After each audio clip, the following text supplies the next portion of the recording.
कैसे हैं आप सब? अच्छे से हैं? चलिए, स्वस्थ रहें, मस्त रहें और पढ़ाई में भी जबरदस्त रहें। मैं hero Singh Rawat, lecturer in commerce, government senior secondary school 7 road Khurd Hisar. Lockdown के समय में बच्चों को घर से पढ़ाने का प्रयास कर रहा हूं और मेरा प्रयास है कि मेरे विद्यालय के ही नहीं, कोई भी विद्यालय, किसी भी प्रदेश का बच्चा हो, अगर वो इससे फायदा उठा सके तो मुझे बहुत खुशी होगी। इसी बात को ध्यान में रखते हुए मैं अपना लेक्चर स्टार्ट कर रहा हूं। आज हमारा टॉपिक +1 अकाउंटेंसी में रहेगा बैंक रिकंसिलिएशन स्टेटमेंट, बैंक समाधान विवरण। एक व्यापारी बैंक में पैसे जमा करवाता है, निकलवाता है, मेरा मतलब है कि वो बैंक में अकाउंट रखता है, उसकी व्यापार की आवश्यकता ही है, रखना पड़ता है,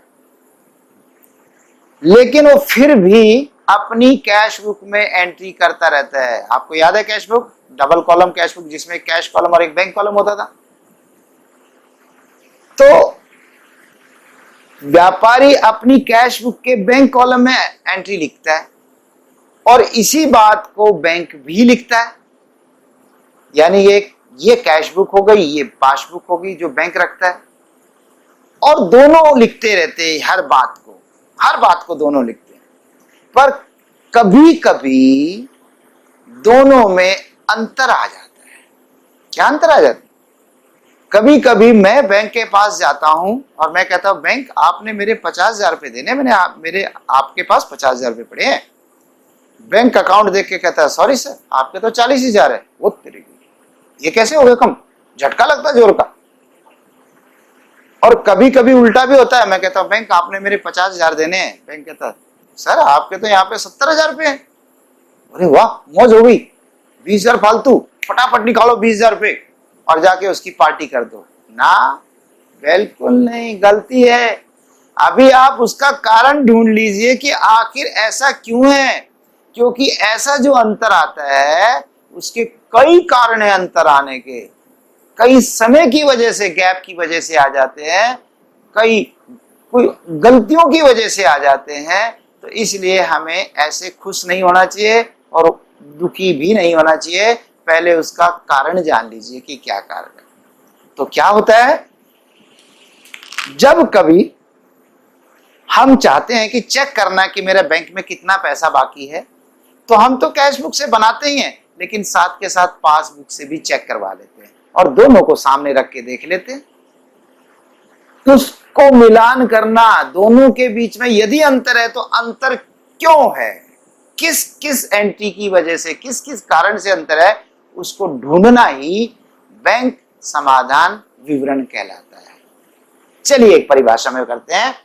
डेफिनेशन है अकॉर्डिंग टू पाटिल के अनुसार, bank reconciliation statement is a statement, एक स्टेटमेंट है प्रिपेयर्ड मेनली, जो विशेषकर बनाई जाती है टू रिकंसाइल, मिलान करने के लिए, मिलान करने के लिए the difference between the bank balance shown by the cash book, जो कैश बुक ने बैंक बैलेंस बताया, हमारी कैश बुक ने जो बताया है, एंड बैंक पासबुक, और जो बैंक की पासबुक बैलेंस में बता रही है, उन दोनों का मिलान करने के लिए। मिलान माना ऐसे है तो ऐसे मिलान करो, ऐसे है तो ऐसे मिलान करो, दोनों को मिलान करना है, ठीक है, ताकि हमें पता चल जाए क्या गलती है।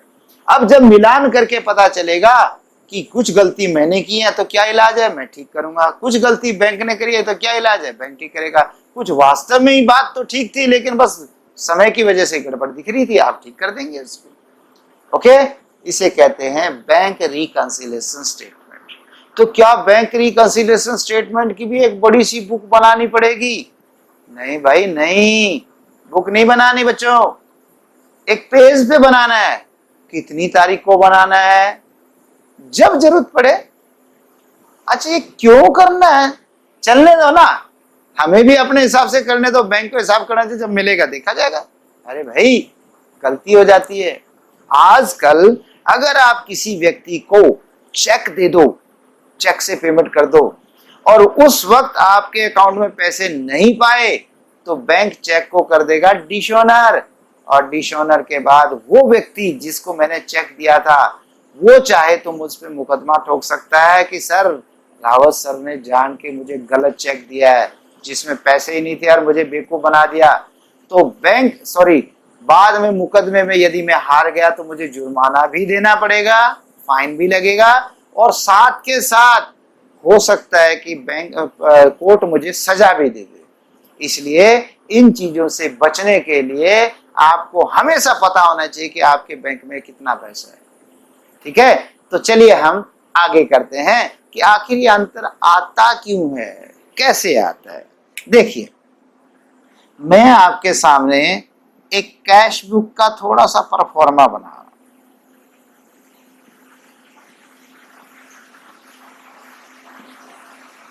आपको याद है ये डेबिट साइड होती थी, ये क्रेडिट साइड,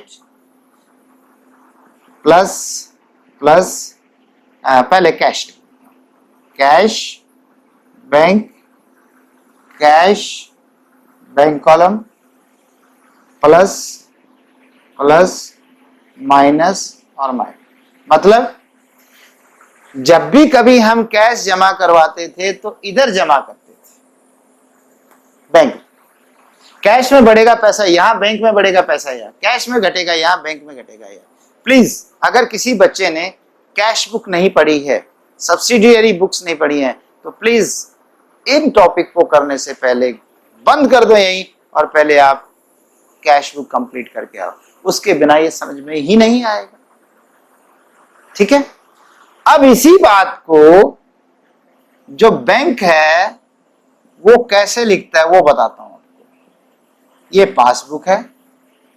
पासबुक में बच्चे ऐसे कॉलम होते हैं जिसमें एक होता है विड्रॉल, पैसे निकाले जिसको डेबिट कहते हैं। दूसरा होता है डिपॉजिट, जिसे जमा कहते हैं, क्रेडिट हो गया। और तीसरा होता है बैलेंस। बैलेंस से भी पहले डेबिट और क्रेडिट दोनों ऐसे लिखा होता है और फिर होता है बैलेंस। इसमें क्या होता है, जैसे मान लीजिए मैं बैंक में 10,000 रुपए जमा करवाता हूं, तो मैं अपनी बुक में, ये हमारी बुक है, इसको मैं वी लिख दूं समझाने के लिए। वी माने जिसे हम लिखते हैं, तो हम तो कैश बुक लिखते हैं, पासबुक थोड़ा लिख सकते हैं। तो हम 10,000 रुपए इसमें लिख देते हैं और बैंक में भेज देते हैं।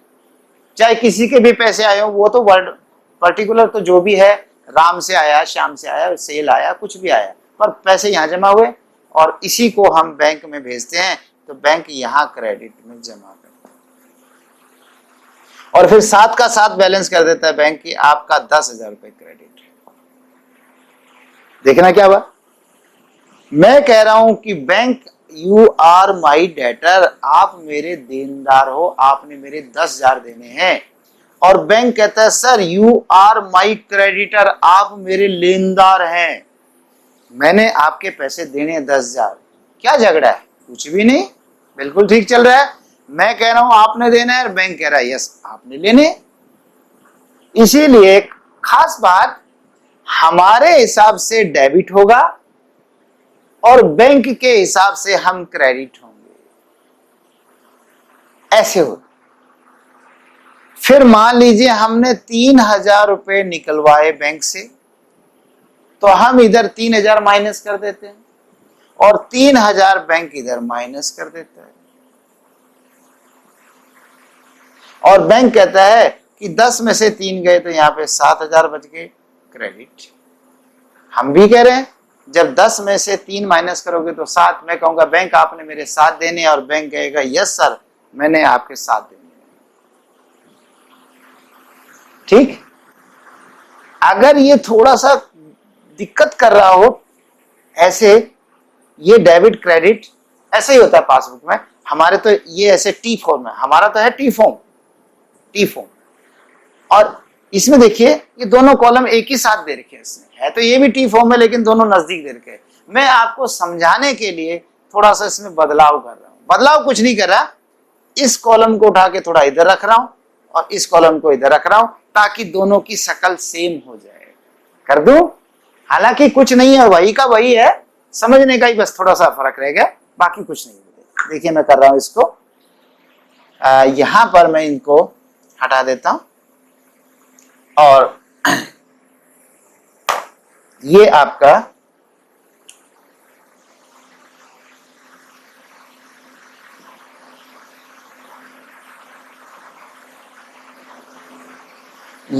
डेबिट साइड हो जाएगा, ये क्रेडिट साइड हो जाएगा।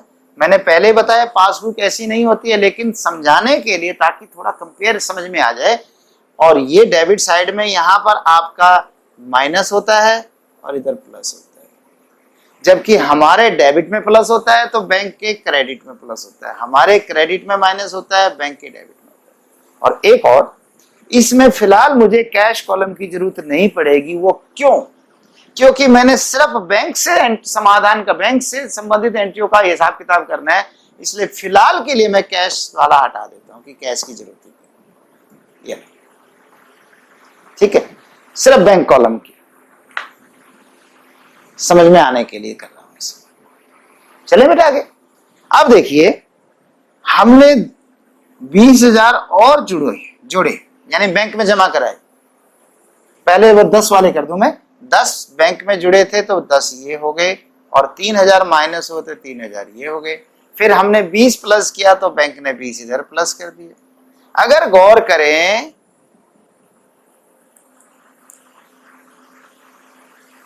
तो क्या देखा आपने देखा है कि हम ये फेवरेबल है, फेवरेबल बैलेंस, यानी हमारे फेवर में आता है। जब भी हम पैसे जमा करते हैं हम डेबिट में लिखते हैं, ये हमारा फेवर में जाता है, और बैंक जो है क्रेडिट में करता है, ये हमारे फेवर में जाता है। ये ठीक है। अब जब भी कभी मुझे माइनस करना हो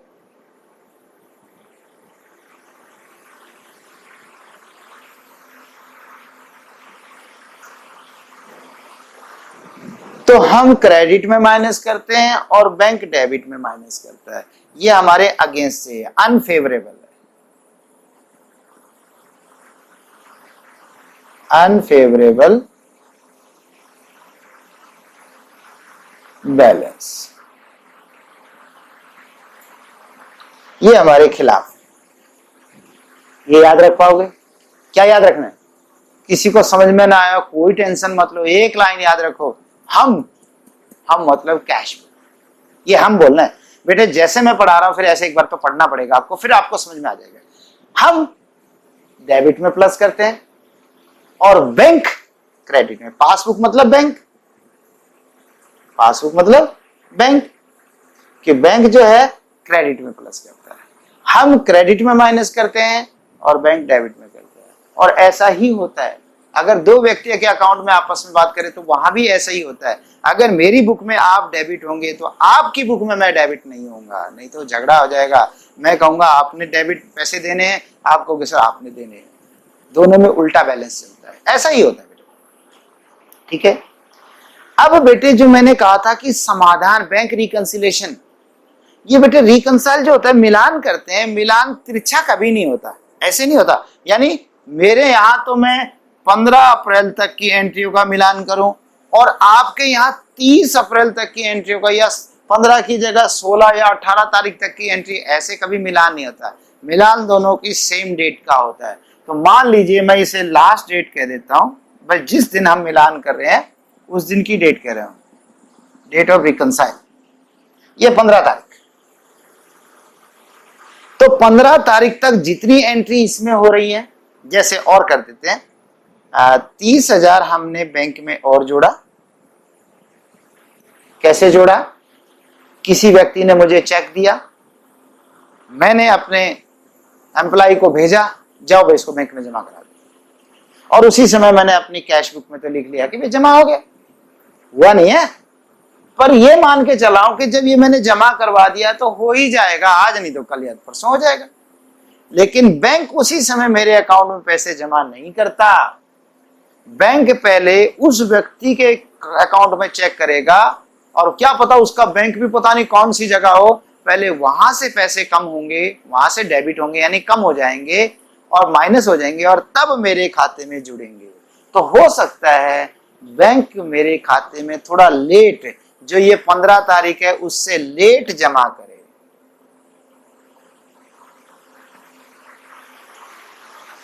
अब क्योंकि बात आप 15 तारीख को मिलान कर रहे हो, 15 तारीख को मेरे यहाँ 30 और 20, 50 और 10, 60 में से 3 गए तो 57,000 बैलेंस है। मैं कहूंगा बैंक आपने मेरे 57,000 देने, 57,000। और बैंक क्या कहेगा, सर 20 और 10, 30 में से 3 गए, सर आपके तो 27,000 ही देने हैं, आप तो 57 की बात कर रहे, इतनी बड़ी बात नहीं कहते। तो बैंक अपनी जगह ठीक है, मैं अपनी जगह ठीक हूं। तो यही तो अंतर है, इसी को तो ढूंढना है, इसी को कहते हैं बैंक रिकंसिलिएशन स्टेटमेंट। ठीक है बच्चे, तो कभी कभी ऐसे अंतर आ जाते हैं। इसी तरह मैंने किसी को चेक दिया मैंने 40,000 का। तो जैसे ही मैं किसी को चेक दूंगा, अपने ऑफिस में तो बैठ के दूंगा, चेक काटते ही मैं अपनी कैश बुक में माइनस कर लूंगा। क्या करूंगा कि भाई चेक दे दिया तो बैंक से पैसे चले जाएंगे। और वो व्यक्ति बजाय बैंक जाने के अपने घर गया, अचानक उसका कोई काम आ गया, फिर किसी और शहर चला गया और उसने कई दिन बैंक में जमा ही नहीं करवाया, वो चेक जमा ही नहीं करवाया कलेक्शन के लिए। तो बताइए, जब उस व्यक्ति ने अपने अकाउंट में जमा नहीं करवाया, वहां से फिर मेरे खाते में थोड़ा आया होगा माइनस होने के लिए, बैंक क्यों माइनस करेगा। आप बैलेंस देखूं तो मैं सोचूंगा 30 और 20, 50 और 60 में से ये 43 गए, 3 पहले 57 गए थे, 57 में से 40 गए तो 17,000। मैं कहूंगा सर मेरे बैंक से कहूंगा कि मेरे खाते में 17,000 होंगे। बैंक कहेगा सर आपके खाते में 17 नहीं, आपके खाते में तो कितने पड़े हैं, जैसे कि 20 और 10, 30 में से 3 गए 27 ही है। मैं कह रहा हूँ 17, वो कह रहा है 27 है। देखिए इस तरीके की बातें फर्क आ जाती है ना बेटे, आ जाती है कि नहीं इस तरह से। तो ये फर्क है बेटा कि बैंक ने क्यों पे नहीं किया, क्योंकि वो व्यक्ति बैंक में गया ही नहीं चेक लेके। तो क्या अब कभी नहीं जाएगा, 3 महीने तक कभी भी जा सकता है। 3 महीने का समय है, तभी तो उन्होंने डिले कर दिया। कोई नहीं, फिर कर दूंगा, दिल्ली से आके कर दूंगा, हफ्ते बाद कर दूंगा, 2 हफ्ते बाद कर दूंगा, क्योंकि 3 महीने का समय। तो बेटे ऐसे अंतर आ जाता है। ठीक है, इसी तरह से और अंतर आने का कारण देखो, बैंक ने मेरे खाते से 4,000 रुपए इंटरेस्ट के निकाल दिए। किस बात के निकाल दिए, इंटरेस्ट के। बैंक ने मुझसे इंटरेस्ट चार्ज कर लिया। मान लीजिए मेरे कोई ओवरड्राफ्ट वगैरह हो, मैंने फालतू पैसे निकाल रखे तो बैंक ने मुझसे ब्याज ले लिया। तो बैंक मुझे फोन नहीं करेगा, हेलो रावत सर आपके खाते से मैं 4,000 निकाल रहा हूं, लिख लेना। अगर बैंक ये काम करने लग जाए तो करोड़ों लोगों के खाते हैं बैंक में, बैंक सारा दिन यही काम करते रहेगा, बैंक नहीं करता। हाँ आजकल थोड़ी सुविधा अच्छी आ गई है, आजकल मैसेज जरूर कर देता है बैंक। नहीं पुराने टाइम में तो मैसेज कहाँ मोबाइल ही नहीं थे तो कहाँ के मैसेज आते थे। ये तो तभी जाके पता चलता था जब हम वहां जाके दोनों का मिलान करते थे। तो बेटा बैंक ने मेरे खाते से पैसे निकाल दिए ब्याज के। अब ये बताइए क्या मैंने निकाले, मुझे पता ही नहीं है, तो मैं कहाँ निकालूंगा 4,000 रुपए, नहीं निकाले मैंने। तो ऐसे करके फर्क आ जाता है। समझ में आई बात, आगे समझ में। इस तरह से दोनों के बीच में बहुत सारे कारण हैं जिनकी वजह से अंतर आ जाता है। तो हम चलिए अब उस अंतर को पढ़ते हैं कि अंतर के कारण क्या है। चले बेटे आगे, यहां तक समझ में आ गया। हम एक मेन डेट कर लेते हैं, कोई सी भी डेट, उस दिन तक की एंट्री इधर और इधर की मिलान करते और अंतर ढूंढते कि आखिर वो अंतर क्या है।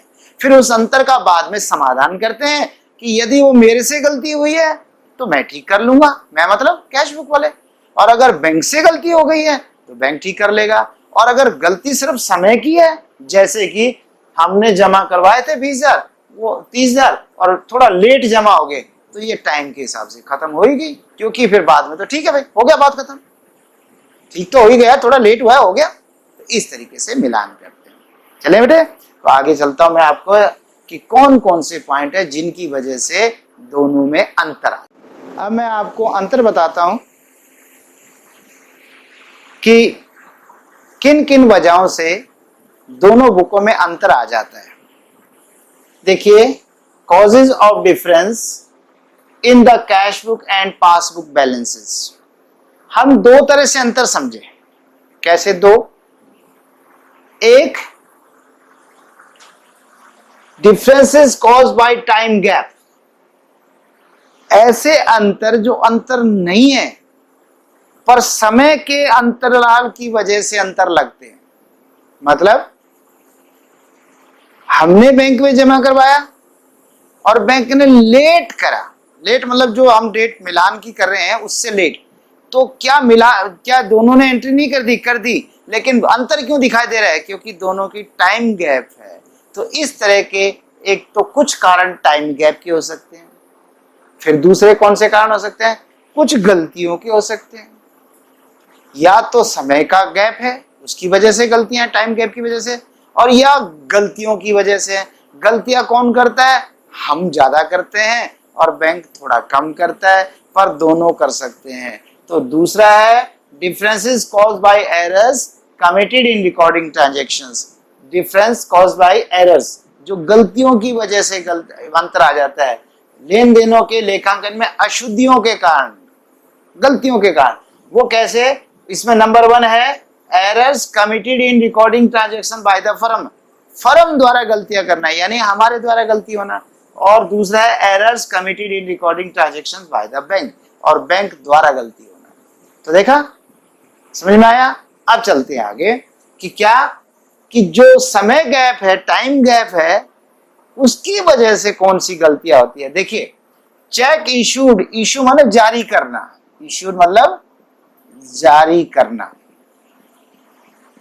किसी को चेक देना। बेटा चेक इशूड, हमने किसी को चेक दे दिया, but not yet presented for payment in the bank, but not yet लेकिन अभी तक, बट नॉट येट प्रेजेंटेड उपस्थित नहीं हुआ for payment in the bank, bank में पेमेंट के लिए। अभी तक का मतलब जो मैंने आपको एक लाइन बताई थी ना, टाइम लाइन, ये टाइम लाइन, हमने कोई चेक इशू कर दिया यानी हमने किसी को 5,000 का चेक दे दिया, तो हमने तो माइनस कर दिया, हम तो करेंगे माइनस, लेकिन वो बंदा बैंक में गया ही नहीं अब तक चेक पेमेंट लेने के लिए।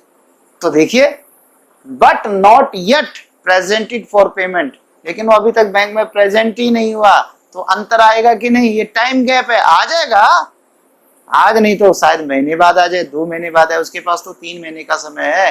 तो ऐसा कोई गलती नहीं है, समय के अनुसार है। Checks paid into the bank, हमने चेक बैंक में जमा करवाए for collection but not yet credited by the bank, हमने बैंक में जमा कराए, तो हमने यहाँ पे 10,000 रुपए लिख दिए और हमने जमा करवा दिए चेक, पर बैंक ने तो अभी जमा नहीं करे, क्योंकि बैंक तो थोड़ा टाइम लेगा चेक जमा करने में, पहले उनके अकाउंट में चेक करेगा। But not yet credited by the bank, देखिए बैंक तो क्रेडिट करता है ना, credit, but not yet credited by bank, लेकिन बैंक ने अब तक क्रेडिट नहीं किए, अंतर आ गया। कर लेगा बैंक 2 दिन 4 दिन में जमा। Checks paid into the bank, ये पेड इनटू माना होता है बेटे जमा करना, इसको याद रखना, पेड इनटू जमा करना। Checks paid into the bank, bank में जमा करवाए फॉर कलेक्शन, कलेक्शन करने के लिए, पहले भी कलेक्शन के लिए क्या था, but dishonoured by the bank, लेकिन बैंक ने डिसऑनर कर दिया। अब देखिए, हमने 20,000 का चेक जमा करवाया और हम सोचे बैठे हमारे खाते में 20,000 जमा हो गए, लेकिन जिस बंदे से मुझे चेक मिला था उस बंदे के अकाउंट में पैसे ही नहीं थे, तो बैंक ने बाद में डिसऑनर कर दिया। तो बैंक ने डिसऑनर कर दिया, तो बैंक ने तो ऐड नहीं करा, क्रेडिट नहीं किया, तो अंतर आ गया कि नहीं आ गया? और देखिए अंतर आने का, interest allowed by the bank, समझिए पहले मैं कई पॉइंट इकट्ठे हैं। Interest allowed by bank, bank ने मुझे ब्याज दिया, बैंक मेरे अकाउंट पे जो अगर मेरा सेविंग अकाउंट में पैसा होगा तो ब्याज भी तो देता है। तो मान लीजिए बैंक ने मुझे 500 रुपए इंटरेस्ट दिया, तो बैंक मेरे खाते में अपने आप प्लस कर देगा, मुझे फोन नहीं करेगा कि रावत सर मैंने आपके अकाउंट में पैसे जमा कर दिए, नो, बैंक मेरे अकाउंट में जमा कर देगा। लेकिन मुझे तो सूचना ही नहीं थी, तो मैंने तो जमा किया ही नहीं, तो अंतर आया कि नहीं आया? अंतर आ गया। इंटरेस्ट चार्ज, अगर बैंक मुझे ब्याज देता है तो बैंक मुझसे ब्याज भी लेता है। अगर भाई दी मेरा बैंक से ओवरड्राफ्ट हो फालतू मैंने पैसा निकाल रखा हो, या मैंने कोई लोन ले रखा हो और उसमें से वहां इंटरेस्ट निकालना हो, तो बैंक ने मेरे अकाउंट से इंटरेस्ट काट लिया। तो अगर बैंक ने काट लिया तो बैंक ने 1,000 रुपये इंटरेस्ट के काट लिए, पर मुझे तो सूचना ही नहीं है, वो तो बाद में पता चलेगा। तो देखिए फर्क आ गया। और इससे तुम बता सकते हैं किसका बैलेंस ज्यादा नजर आएगा? बैंक ने 1,000 माइनस कर दिए, मैंने तो नहीं किए, तो किसका ज्यादा नजर आएगा? मेरे हिसाब से ज्यादा नजर आएगा, हमारी कैश बुक के हिसाब से ज्यादा रहेगा। हम ऐसे चौड़े हो रहे होंगे, हमारे पैसे बहुत बड़े हैं, जबकि बैंक हमारे खाते से पैसे घटा चुका है। ठीक। और इसी में है interest and dividend collected by the bank. Investment जानते हो, जब किसी दूसरी संस्था में इन्वेस्ट कर दिया जाए, पैसा लगा दिया जाए कि 2 पैसे की कमाई वहां से भी हो जाए, लाभांश के या ब्याज के रूप में, तो उसे इन्वेस्टमेंट कहते हैं। तो क्या होता है, अगर हम किसी कंपनी के शेयर्स खरीदते हैं तो वो कंपनी हमसे पहले ही पूछ लेती है आपका बैंक अकाउंट बताओ, कौन से बैंक में है, कौन सी ब्रांच में, उसका IFSC कोड बताओ। वो क्या करते हैं, वो सीधा हमारे खाते में पैसे जमा करवा देते हैं, इंटरेस्ट के या डिविडेंड के, जो भी है। तो बैंक ने, मतलब किसी व्यक्ति ने, मतलब जैसे जो ब्याज वगैरह कलेक्ट किया, तो बैंक ने कलेक्ट कर लिया, मान लीजिए 2,000 रुपये बैंक ने कलेक्ट कर लिया ब्याज वगैरह, लेकिन मुझे तो सूचना ही नहीं है, तो मैंने कलेक्ट नहीं किया, तो अंतर आ गया। तो बैंक का बैलेंस ज्यादा आएगा, मेरा बैलेंस कम आएगा। Direct deposit by customer into the bank. एक ग्राहक, मेरा जो बैंक अकाउंट है यहां से मान लीजिए 10 किलोमीटर दूर पे मेरा बैंक है, और वो उसके नजदीक ही रह रहा है, और मैंने कहा यार भाई मेरे पैसे जमा करा दो। कहता है सर क्या करूं, अभी तो नहीं आ रहा। भाई मुझे बैंक में जमा करवाने बहुत जरूरी है। सर मैं करवा दूंगा, टेंशन ना लो। और उसने बैंक में मेरे खाते में जमा करा दिया। ये वो बात है बेटा, जैसे डाकखाने का लेटर बॉक्स नहीं होता जिसमें चिट्ठी डालते हैं, चिट्ठी कोई भी डाल सकता है, निकाल सिर्फ डाकिया सकता है। इसी तरह से मेरे अकाउंट में कोई पैसा जमा करवा सकता है, पर निकालने का अधिकार सिर्फ मुझे है। तो इसलिए कोई व्यक्ति मेरे खाते में डायरेक्ट डिपॉजिट कर सकता है। Direct deposit by customer into the bank. किसी ने सीधे खाते में जमा करा दिए तो बैंक ने तो जमा कर लिया। अगर बैंक में उसने 7,000 रुपये जमा कराए हैं तो जमा हो गए, पर मुझे तो नहीं पता 7,000 जमा हुए, तो अंतर आ गए। Direct payment made by the bank on behalf of customers. Bank हमारी तरफ से पेमेंट्स भी करता है। वो कैसे? मान लीजिए कोई व्यक्ति बिजी है, खासकर दिल्ली और मेट्रो सिटीज में लगा लीजिए, वो सुबह सुबह 6 बजे ही अपनी गाड़ी लेके चल पड़ते हैं। अगर उनको ऑफिस 2 से 3 घंटे का रन हो, तो दूधिया है वो लेट आता है। अब पेमेंट कब करें? नहीं हो सकती। तो ऐसे में ये क्या करते हैं, अपने दूधिया को कह देते हैं आप ना मेरे बैंक से पैसे ले लिया करो, और बैंक को भी कह दिया ये मेरा दूधिया है और इसकी आप पेमेंट कर दिया करो। हम रोज 1 किलो दूध लेते हैं, 50 रुपए किलो दूध है, तो महीने में 30 दिन होते हैं तो 1,500 रुपए का दूध हो गया। अगर भाई ये किसी दिन हमने खीर बना ली, थोड़ा फालतू हो जाएगा, तो ये भी हो सकता है थोड़ा बहुत। लेकिन ऐसा तो नहीं हो सकता कि 1 किलो रोज लेते हैं और फिर रोज खीर बनाने के लिए 1 किलो फालतू लेने लग जाए, ऐसा नहीं हो सकता। यानी वो जो मिल्कमैन है वो जाके बैंक में कहे कि सर 30 किलो नहीं 60 किलो दूध लिया है, ऐसा नहीं होगा। तो ये आउटस्टैंडिंग इंस्ट्रक्शंस कहते हैं इसको, कि पहले से हम बैंक को बता देते हैं आप मेरा बिजली का बिल भर दीजिए, मेरा मोबाइल का बिल भर दीजिए, मेरा ये कर दीजिए, मेरा किराया दे दीजिए।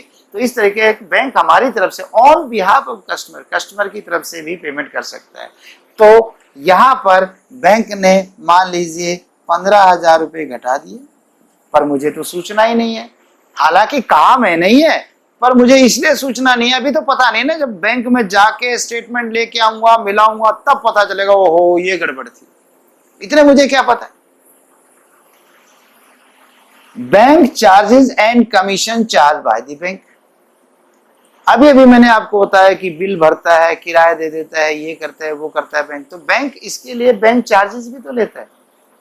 तो बैंक चार्ज लेगा, तो बैंक अगर 50 रुपए काटने होंगे तो बैंक अपने इसमें से काट लेगा, कम कर देगा, पर मुझे तो नहीं पता, तो फर्क आ गया। और commission charge by bank, bank ने कोई कमीशन ले लिया तो बैंक कमीशन भी ले सकता है। ठीक है। तो इस तरीके से इन अंतरों की वजह से भी बैंक में और कैश बुक के बैलेंस में अंतर आ जाता है। अब आगे चलते हैं। Errors committed in recording transaction by the firm, जो गलतियां मैंने कहा था difference caused by the errors committed in recording, ये वो गलतियां हैं, वो तो था टाइम गैप, अब ये है गलतियां।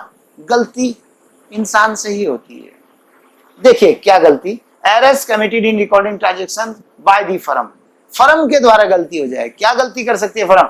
चेक्स इशूड, हम चेक इशू कर दें okay to a customer but omitted to be recorded in cash book, record in cash book, लेकिन कैश बुक में लिखना भूल गए।